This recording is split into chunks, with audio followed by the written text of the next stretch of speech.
नमस्कार, मैं हूं सुब्रत भट्टाचार्य और आप देख रहे हैं युग करवट न्यूज। कल यानी सोमवार की रात को भारत और चीनी सैनिकों के बीच झड़प हो गई। इस झड़प में एक कर्नल और 2 जवान शहीद हो गए।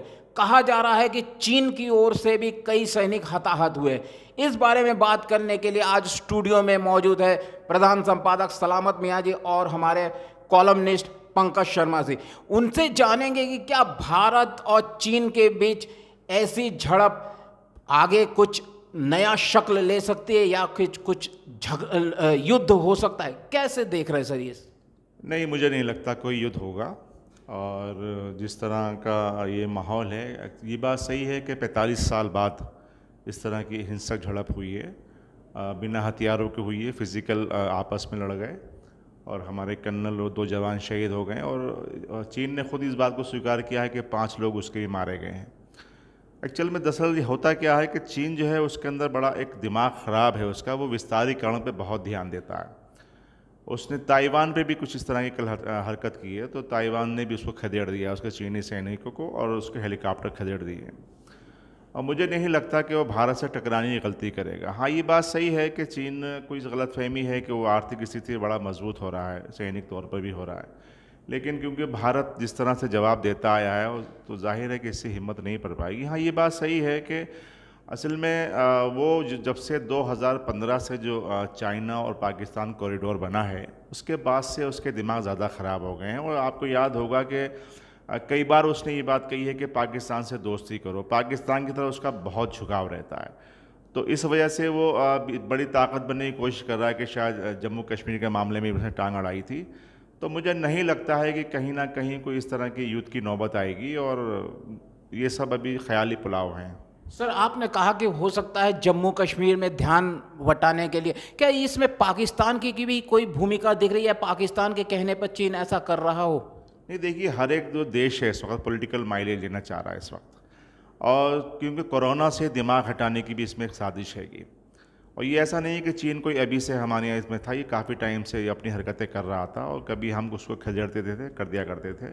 क्योंकि कोरोना को लेकर चीन बड़ा बेनकाब हो गया है, और कई देशों में उसकी जो है जिस फाइनेंशियली भी उसको कमज़ोर किया जा रहा है। अमेरिका खुल के उसके खिलाफ हैगा, तो ये दिमाग हटाने के लिए भी प्रयास किया जा रहा है। और मुझे लगता है कि कहीं ना कहीं इसमें बहुत बड़ा पॉलिटिकल गेम होगा कि ताकि इस तरह के इश्यूज़ पे लोग ध्यान दें और शायद कोरोना से भटक जाएं। रक्षा मंत्री राजनाथ सिंह ने तीनों सेनाओं के प्रमुखों के साथ बैठक की है। सेनाध्यक्ष जनरल नरवणे अपना पठानकोट का दौरा छोड़कर दिल्ली लौट रहे हैं। सर, कैसे ये डिप्लोमेटिक तरीके से इसका हल हो सकता है या फिर एक सैनिक कार्रवाई इस समस्या का हल हो सकता है? नहीं, देखिए, रक्षा मंत्री माननीय राजनाथ सिंह ने ये बात सही है कि बैठक बुलाई है, लेकिन अभी डिप्लोमेटिक तरीके से इसको निपटाया जाएगा। देखिए, जिस तरह नेपाल ने भी अपनी हरकतें की, वो भी कहीं ना कहीं चीन के इशारे पे काम कर रहा है, और देश के रक्षा मंत्री ने बहुत अच्छे तरीके से उसको समझाया कि भारत और नेपाल के कितने अच्छे रोटी और बेटी के रिश्ते हैं। तो भारत पहले तो बहुत प्यार मोहब्बत से ये समझाता है, और देखिए, अगर जब नहीं समझ में बात आएगी तो फिर दूसरा तरीका भी है। जी हाँ, दूसरा तरीका भारत के पास भी है। हम जानेंगे कि चीन का जो ये विस्तारीकरण की नीति है, ये दरअसल आखिर है क्या? चीन अपनी सीमाओं को क्यों बढ़ाना चाहता है? ये जानकारी देंगे हमारे कॉलमनिस्ट पंकज शर्मा जी। धन्यवाद भट्टाचार्य साहब। इस बात का जवाब एक शेर के साथ देते हैं। लोग डरते होंगे दुश्मनी से तेरी, लोग डरते होंगे दुश्मनी से तेरी, हमें तो तेरी दोस्ती से डर लगता है। 1962 में आप सबको मतलब इतिहास में पढ़ा होगा कि हिंदी चीनी भाई भाई करके इन्होंने अपनी विस्तारवादी योजना का आरंभ किया था। इसकी जो ज्योग्राफिकल सिचुएशन है, अगर आप उसको static tactical point of view से देखें तो ये चारों तरफ से घिरा हुआ है। चारों तरफ इसके साथ मतभेद वाले देश लगे हुए। एक तरफ साउथ कोरिया हो गया, जापान हो गया, ताइवान हो गया, हांगकांग हो गया, वियतनाम हो गया, कंबोडिया हो गया, ये इंडिया हो गया। इंडिया मैं अभी आपके पूर्व की साइड बात कर रहा हूँ, इंडिया की साइड तो अब आते हैं। अब पश्चिम में उसके भारत है, इधर हमारा ये नेपाल हो गया, और उत्तर पश्चिम में उसके साथ में पाकिस्तान से जो उसने अपना पाकिस्तान ने जो हमारा जो कश्मीर था उसका कुछ हिस्सा उसको दे दिया। चीन की सदा ही विस्तारवादी नीति रही है। वो अपने आसपास उसकी जो सोच है विस्तारवादी है, पर उसके पीछे एक और सोच है, अपने व्यापार को फलना फूलना। देखिए 1975 में सोच यही थी उसकी विस्तारवादी। 75 में उसने एक अपनी विपरीत विचारधारा वाले देश अमेरिका से संबंध स्थापित किया कि मेरे यहाँ मैन पावर है, लेबर है, स्किल वर्कर है, ज़मीन है, फैसिलिटीज़ हैं, आप हमारे यहाँ इंडस्ट्रीज़ खोलना शुरू करिए। ये वहाँ से शुरू होती है बात। तो 45 साल में आज वो इस स्थिति में आ गया कि आर्थिक रूप में वो बहुत सुदृढ़ है। एक चीज़ चाइना और उसकी जो नीतियाँ हैं, विदेशी नीतियाँ, विशेष तौर पे बताना चाहूँगा हमारे दर्शकों को, हम लोग जितने भी स्मार्टफोन यूज़ करते हैं उसके अंदर लिथियम आयन करके बैटरी होती है। देखिए कितनी गहरी चाल और कितनी गहरी साजिश है। उसमें लिथियम आयन करके एक बैटरी होती है। लिथियम आयन बैटरी के वर्ल्ड में जितने भी रिसोर्सेज हैं, चीन ने उनको 99 ईयर्स की लीज पे ले लिया है। तो सबसे मतलब ये विस्तारवादी नीति है उसकी। कहीं ना कहीं हम कूटनीति तौर पे चीन को टैकल नहीं कर पाए। और एक कर्नल की शहादत, 2 जवानों की शहादत, मतलब मेरे को हो सकता है मेरी जैसी फीलिंग बहुत सारे पूरे हिंदुस्तान देशवासियों के अंदर है कि भाई इसका तो हम कुछ भी करेंगे, लेकिन देश की जो सरकार है वो करेगी जरूर। वहाँ कहा जाता है कि जो पीएलए है, पीपल लिबरेशन आर्मी, वही मेन है। वहाँ जो कम्युनिस्ट पार्टी है उसी की सरकार होती है, वहाँ पे कोई दूसरी पार्टी तो है नहीं। तो जो पीएलए और कम्युनिस्ट पार्टी कहती है वही सरकार भी करती है। तो क्या ये कहीं दिख रहा है कि कम्युनिस्टों का जो धीरे धीरे पूरे दुनिया में प्रभाव खत्म हो रहा है, वो प्रभाव फिर से बढ़ाने की कोशिश हो रही है? ये कम्युनिज्म नहीं है। कम्युनिज्म तो उन्होंने एक चेहरा लगा रखा है, कम्युनिस्ट अपने आप को कहके, that is a monarchy system मोर और लेस। जी जिनपिंग घोषित है कि जब तक वो रहेंगे जीवित वही वहाँ के हेड रहेंगे। तो ये कम्युनिज्म है। कम्युनिज्म में भी वोट प्रथा होती है, नहीं होती? सिर्फ मुखौटा कम्युनिज्म का है चीन का। ये कम्युनिज्म बिल्कुल नहीं है, मोनार्की सिस्टम है। जो जी जिनपिंग चाहेंगे वो करेंगे। अब आप अभी उन्होंने हाल ही में एक बयान दिया था, ये 28 मई को, बड़े सॉफ्ट वर्ड्स का प्रयोग करके वो बड़ी इफेक्टिव और बड़ी पॉइजनस बात कह देते हैं कि भाई भारत अपने रंग से सोचे और हम जहाँ हैं हमको हमारी जगह, जिसको वो क्लेम करता है वो हमारी जगह है। आगे बढ़ाते हैं, हम कहते हैं चलो पीछे हटो। अब इसमें कोई राजनीति तो कर रही नहीं है, कोई मतलब एक्स पार्टी वाई पार्टी कोई भी करे, ये देश का मैटर है। एकजुट एक मंच पे आ जाओ और चीन को डिप्लोमेसी से चारों तरफ से घेर के इसका जवाब देना अत्यंत जरूरी है। मतलब हमारी सॉवरेनिटी के ऊपर खतरा है चीन का नाम। जी हाँ, हमारी संप्रभुता पर खतरा है। सर, आपने जिक्र किया ताइवान का। चीन ने ताइवान को आंखें दिखाई तो ताइवान ने तुरंत मिसाइल परीक्षण करके जवाब दे दिया। अब चीन बैकफुट में आ गया। क्या अब भारत को भी कुछ ऐसा करना चाहिए ताकि चीन को समझ में आ कि भारत वो कमजोर देश नहीं है जो समझता है? भारत भी अब बहुत शक्तिशाली देश है। भारत के पास भी परमाणुविक और मिसाइलों का भंडार है।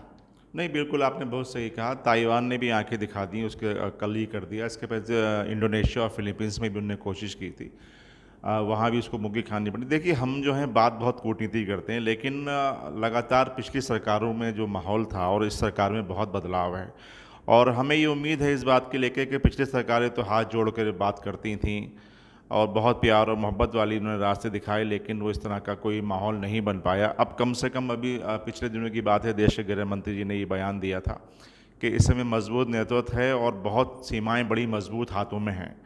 तो मुझे लगता है कि ये इस बयान पे खरा उतरने की ज़रूरत है कि देखिए, क्योंकि जैसे नेपाल जैसा देश भी हमारे आंखें दिखाने लगा और अब चीन ही हमें आंखें दिखा रहा है, तो ये हम कब तक प्यार मोहब्बत की बातें करेंगे और कब तक बेटी और रोटी की बातें करेंगे? कहीं ना कहीं अब हमें थोड़ा सख्त तो होना ही पड़ेगा, और जब तक सख्त नहीं होंगे आप तो कुछ होगा नहीं। पहले की सरकारों में फिर अब की सरकारों में क्या फ़र्क रहेगा? अब जाहिर है कि देश के प्रधानमंत्री नरेंद्र मोदी जी हैं और जिनके बारे में ये है कि वो जिस तरह के फैसले लेते हैं लोग उसको, देश को स्वीकार करता है। तो अगर कोई फैसला वो लेगा और सरकार कोई फैसला लेगी और माननीय प्रधानमंत्री जी कोई फैसला लेगा, तो लगता है कि पूरी देश उनके साथ खड़ा होगा और कोई ना कोई देखिए ये बहुत कल की घटना, कोई मामूली घटना नहीं है।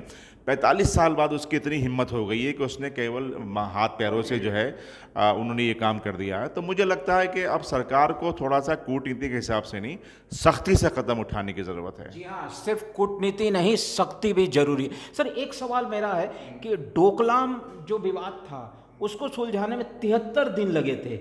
अभी ये विवाद अभी सुलझा नहीं, लेकिन इसमें जाने गई है, हमारे 3 सैनिक शहीद हो गए। क्या ये विवाद डिप्लोमेटिक तरीके से सुलझ सकता है? सर डोकलाम विवाद भी मैं उसको सुलझा हुआ विवाद नहीं मानता हूँ। अभी वो अपनी जगह स्टैंड लेता है डोकलाम। नहीं, डोकलाम से तो चीनी सैनिक हट गए, वहाँ से पीछे हट गए। सर क्या मतलब उसको क्लेम छोड़ दिया उन्होंने अपना? अभी भी स्टिल डोकलाम अभी भी विवादित है। अब मैं आपको इसका बता देता हूँ कि ये जो गलवान वैली है ये पूर्वी लद्दाख रीजन के अंदर आती है। वहाँ जो हम छोटी मोटी कंस्ट्रक्शन कर रहे थे अपनी जगह, उसके अंदर पेंगन लेक है, एक पेंगोंग लेक है, उसके आसपास कंस्ट्रक्शन कर रहे थे, कनेक्ट कर रहे थे उसके, कि भाई हमने उसको दौलत बेग आ गए, ये एक जगह है डैम चौक, वहाँ पे ये हमारी जगह है। उसमें वो हमको क्लेम करता है कि आप इस पर कंस्ट्रक्शन ना करें। उसका ये नहीं है ये जगह मेरी है, वो तो ये कहता है आप कंस्ट्रक्शन ना करें, ये स्थिति को यथावत छोड़ दें, हमारी जगह है। उसकी स्टैटिकल जो टोपोग्राफी है वो इतनी इंपॉर्टेंट है सेना के लिए, वो बात बहुत समझने वाली है।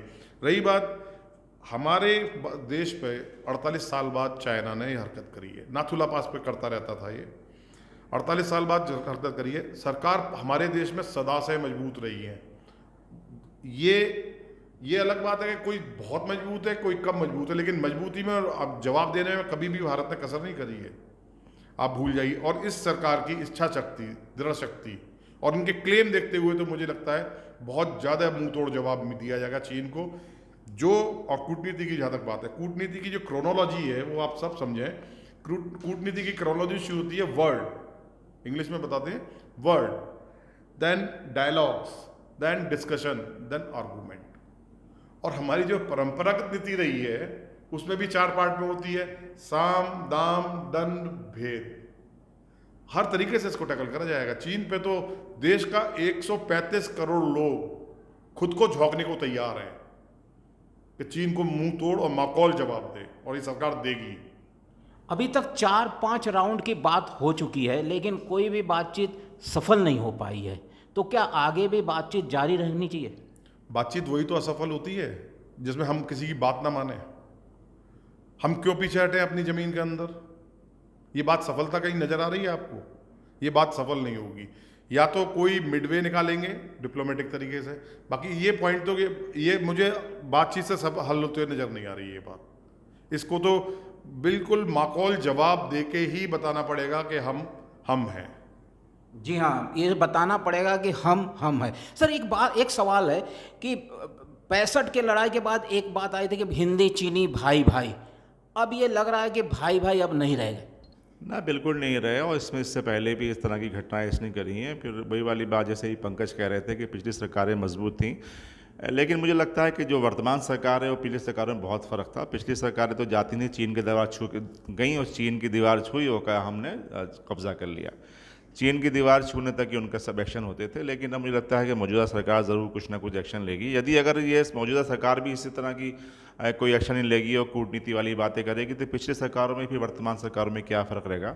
और मुझे लगता है कहीं अब चीनी भाई भाई वाला कोई मैटर नहीं है, जवाब तो देना ही पड़ेगा। तो आप एक्शन की बात कर रहे हैं, किस तरह का एक्शन? नहीं, देखिए, जिस तरह का एक्शन ये है कि जहाँ वो आया है, जितनी जगह बढ़ गई है, सरकार को पता है कि किसी अंदर वो कितना किलोमीटर घुस आया है, उसको खदेड़ के भगाना पड़ेगा। और जहाँ वो घुसा है उसको खदेड़ के अपनी जो जहाँ हमारी पहले सेना थी, हमें वो लगाना पड़ेगा। वो काफ़ी हद तक अंदर आ गया है, ये बात सही है, लेकिन उसको खदेड़ना पड़ेगा, खदेड़ के भगाना पड़ेगा उसको। भगाने से तो फिर झड़पें हो सकती है। फिर कोई बात नहीं, झड़पें होंगी तो क्या हुआ, लड़ने को तैयार है ना। हमारे सैनिक बहुत मजबूत हैं, वो जान की परवाह नहीं करेंगे। जी हाँ, हमारी जो अगर हम सैन्य उसकी तुलना करें, सैन्य संसाधन या सैनिकों की, हम उनसे थोड़ा सा ही पीछे है। अगर सैनिकों की बात करें तो हमारे पास भी 13 लाख का एडिशनल फोर्स है, उनके पास कुछ ज़्यादा ही है, और साजो सामान भी हमारे पास ऐसा कुछ नहीं। तो हमको भारत को चीन से डरने की कोई ज़रूरत नहीं, ये आप कहना चाहते हैं? देखिए, हमारे पास जज्बा है, हमारे पास ताकत है, और हर हिंदुस्तानी के पास ताकत है। फौज पूरा 135 करोड़ लोग लड़ेंगे, उनके पीछे पूरे हमारे 13 लाख सैनिकों के पीछे 135 करोड़ लोग खड़े हैं। ये हमारी ताकत है। कोई फर्क नहीं पड़ता सैनिकों को छोड़ने से, जज्बे से बात होती है, हिम्मत से बात होती है। 65 जो हमारे पास है 65 का जवाब दिया जा सकता है। बिल्कुल दिया जा सकता है। कैसी बात कर रहे हैं आपके? हमारे पास सेना कम में कोई कम नहीं है, हमारी बड़ी मजबूत है, और हमारा जवान जो है वो कई कई पे भारी है। जी, हमारा जवान कई सैनिकों पर भारी पड़ सकता है। जज्बा हमारा बहुत हाई, मोरल हमारा बहुत हाई है। क्या कहेंगे सर? अभी जैसे बड़े भाई ने बोला कि माकौल जवाब तो अभी हमने 5-6 तारीख को दे दिया था। चीनी helicopters, tactical helicopter, attack helicopter, दोनों हेलीकॉप्टर इसने हमारी सेनाओं के सीमाओं के अंदर भेज दिए। उसी वक्त उसी समय हमने अपने सुखोई 30 MKI को तुरंत ही वहां भेजा, और वो वापस लौट गए। इसको कहते हैं जवाब देना, जो माकौल दिया जा रहा है। 3 मारे हैं, 300 मरेंगे इनके। आप ये शब्द नोट कर लीजिएगा कि 300 मरेंगे। ये कम, हमारा हिंदुस्तान किसी मायने में पीछे नहीं है इनसे, किसी मायने में। भाई इन पे 3300 फाइटर जेट है, हम पे 2300 हैं। सही है। कला और प्रतिभा हमारे देश के पास इनसे कहीं अधिक है। हमारे देश में आज भी बोलने का अधिकार है, स्वतंत्रता का अधिकार है। चीन की खबर बाहर नहीं जाती, चीन की निंदा आलोचना बाहर नहीं जाती, तो उसके देश की अपनी जनसंख्या की मानसिकता किस ढंग से प्रताड़ित की जा रही है, वो उनमें जज्बा होगा। हमारे देश के अंदर वो नहीं। हमारे 135 करोड़ आदमी लड़ेगा इससे। जी हाँ, हमारा 135 करोड़ की जो जनता है वो जनता लड़ेगी, और अगर मौका मिले तो सारे के सारा देश चीन के खिलाफ मजबूती से खड़ा हो जाएगा, और चीन को 65 का जवाब जरूर दिया जाएगा। कैमरामैन वरुण और ऋतुराज के साथ सुब्रत भट्टाचार्य, युग करवट न्यूज़ के लिए।